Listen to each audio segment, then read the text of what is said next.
Hey friends, I just wanted to update everybody on my health issue. For those that don't know, last summer in the middle of the night I was checking on my son. He was crying and I just passed out. It was like somebody just unplugged me from the matrix and I collapsed.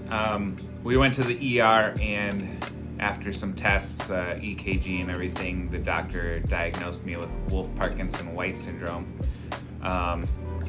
or WPW, and that is a heart disease where I have an extra pathway in my heart, electrical pathway. So I'll put a little video on there in the description if you want to look into that a little further. But basically there's a risk of just sudden death, mostly in younger people, and it's usually discovered when people kind of get into like sports and they do a physical. So to fix this, a doctor can perform catheter ablation. They just go up through your groin area, through your arteries into your heart with these tools.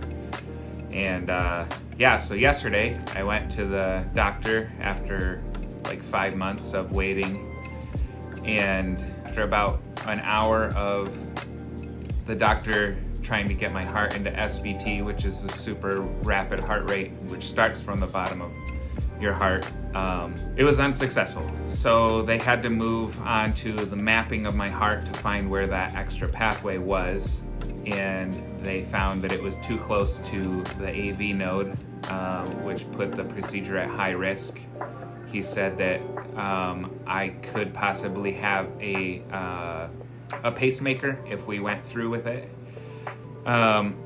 So the doctor determined that since my heart couldn't go into SVT even after 255 beats per minute, which felt like the worst thing ever, he just called it off and said that because my heart couldn't go into SVT, the pathway is low risk, but the procedure would be high risk.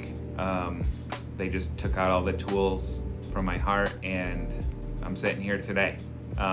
So while the procedure did go well, it was kind of I don't want to say unsuccessful because they didn't really do anything, but yeah, yesterday was a complete waste of time for me, I guess.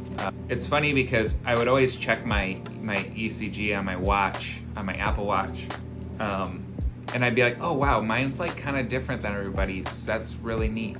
I'm like, everybody's different, I guess. But I had no idea that was Wolff-Parkinson-White syndrome. So if you have an Apple Watch and you have a similar ECG to mine, maybe go to the doctor. I don't know. So yeah, thanks for watching. Thank you for your prayers and support. Now I get to get back to life as usual.